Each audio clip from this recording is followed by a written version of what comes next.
बुद्धि, व्यापार और वाणी के स्वामी बुद्धदेव जो हैं वह 18 जुलाई 2025 से 11 अगस्त 2025 तक के लिए बकरी होने जा रहे हैं। तो याद रखिए 25 दिन का जो बकरी काल है बुद्धदेव का, वह आपके पिछले 25 महीनों के सभी कष्टों को नष्ट कर देंगे।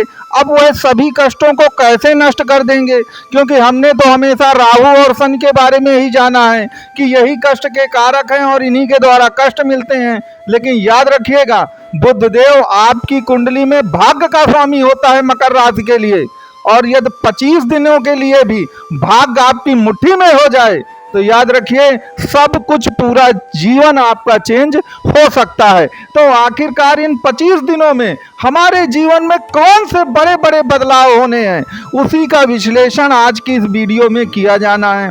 तो आप वीडियो को अंत तक देखिए और वीडियो को लाइक, शेयर और सब्सक्राइब जरूर करिए। तो मित्रों, हमको मालूम है कि बुध व्यापार का स्वामी है और मकर राशि के जितने जातक हैं उनमें से अधिकांश की यही दिक्कत है कि उनका व्यापार या जॉब जो है पूरा चौपट हो चुका है, खत्म हो चुका है। साढ़े साथी ने बिल्कुल सब कुछ तहस नहस करके रख दिया है। तो आपको मालूम है कि बुध जब बकरी होते हैं ना, तो उनकी जो ताकत है वह अप्रत्याशित रूप से बढ़ जाती है और परिणाम देने की जो क्षमता है वह भी बहुत तेजी से बढ़ती है।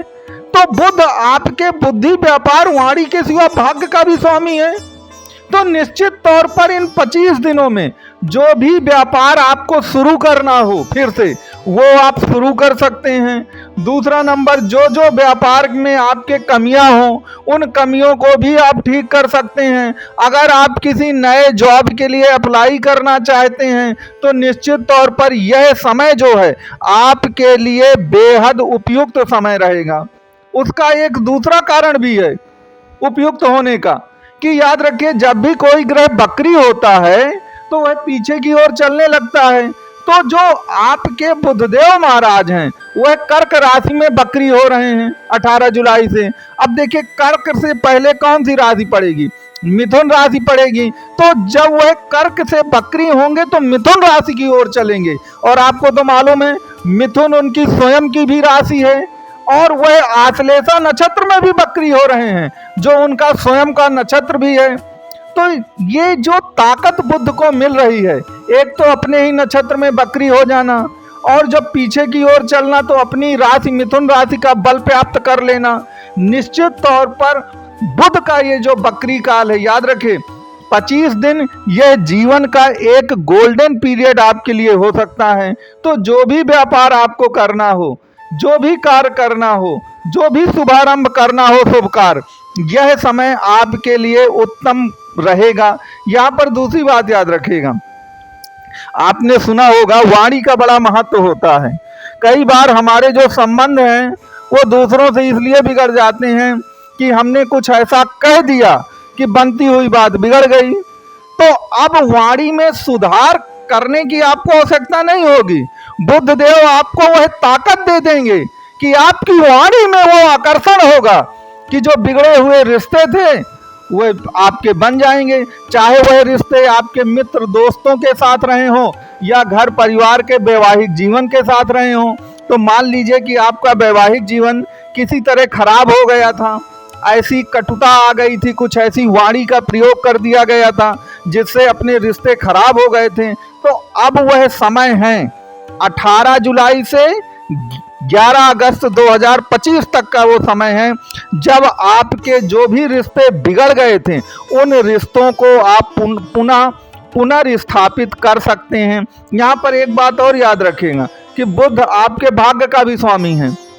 बुध जो होता है, अगर मकर राशि से देखें तो नवम भाव की राशि कन्या राशि पड़ेगी, वह भी बुध की ही राशि होती है। तो अब यहाँ पर समझिएगा कि आपकी भाग्य को एक बूस्टअप मिलेगा, क्योंकि अक्सर ये कहा जाता है, हमारे पास हजारों लाखों मैसेज आते हैं लोगों के जिसमें वो कहते हैं कि महाराज ये जो मकर राशि है ये तो सबसे ज़्यादा भाग्यहीन राशि है, ये तो हमेशा दुर्भाग्य में ही जिएंगे, इनका भाग्य कभी साथ नहीं देगा, चाहे आप कुछ भी कितनी अच्छी अच्छी बातें कर लें कुछ नहीं होने वाला है।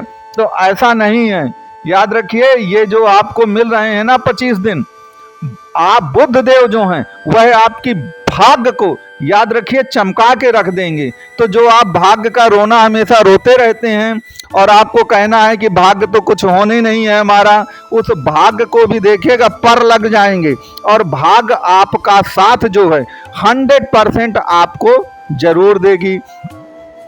और यहाँ पर एक बात हमेशा याद रखिएगा कि जब व्यक्ति का समय खराब आता है तो सबसे बड़ी दिक्कत क्या आती है, उसकी बुद्धि काम नहीं करती।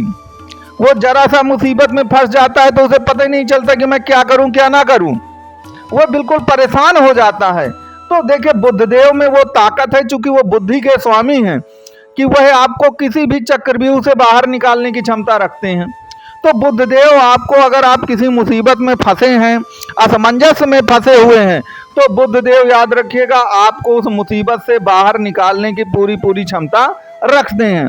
अब यहाँ पर आप कुछ बातों का जरूर ध्यान दीजिएगा कि देखिए, गोचर का प्रतिफल अपनी जगह है, लेकिन इस बात को जरूर ध्यान रखिएगा कि आप अपनी जो जन्म कुंडली है उसको भी देखिए और उसमें देखिए कि कहीं बुध मीन राशि का तो नहीं है आपकी कुंडली में, क्योंकि मीन में जाकर बुध नीच के हो जाते हैं। तो बुध को नीच का नहीं होना चाहिए कुंडली में, अन्यथा आपको परिणाम तो मिलेंगे बकरी बुध के, लेकिन वो बहुत थोड़े परिणाम अच्छे मिलेंगे। इसी प्रकार बुध देव अगर 12वें भाव पर स्थित हैं तो हम हमेशा लोगों को व्यापार करने में थोड़ा संभल के काम करने को कहते हैं, क्योंकि देखिए 12वां भाव नुकसान का होता है। अब अगर बुध आपकी जन्म कुंडली में 12वें हैं तो देखिए 12वां भाव फिर आपको व्यापार में नुकसान हो भी हो सकता है, लेकिन यह पूरा विश्लेषण तभी संभव है कि वास्तव में वो 100% नुकसान करेंगे कि नहीं करेंगे। वह आपकी कुंडली को देख करके ही पता चलेगा कि आपके लिए कुल मिलाकर बुध सूटेबल हैं या नहीं है। अब वो मैं ऐसा क्यों कह रहा हूँ कि उसमें ये देखना पड़ेगा कि वो किस नक्षत्र में हैं, किस नावांश में हैं, दशमांश कुंडली में बुध कहाँ पर हैं, किसकी दृष्टि है। लेकिन अगर हम मोटा मोटी हिसाब देखें तो कुल मिला के 12वां बुध जो होता है वह व्यापार के लिए बहुत अच्छा नहीं माना जाता है। तो मित्रों, इसके लिए आप अपनी कुंडली को जरूर देखिए और कुंडली का यदि आप कोई भी विश्लेषण कराना चाहते हैं तो आपको नंबर दिया गया है, आप दिए गए नंबर पे कॉल है, व्हाट्सएप है, वो कर सकते हैं। और बुध को ठीक करने के लिए आप तुलसी का प्रयोग कर सकते हैं। बुध का जो रंग है वह हरा रंग है, तो आप खाने पीने में जो भी हरे रंग की वस्तुएं हैं उनका सेवन कर सकते हैं। बुध को कलम या पेन कहा गया है, तो आप हरे रंग के पेन से लिखने की कोशिश करें, उससे भी आपका जो बुधदेव है वह एक्टिवेट होगा और आपकी भाग्य जागृत जरूर 100% होगी।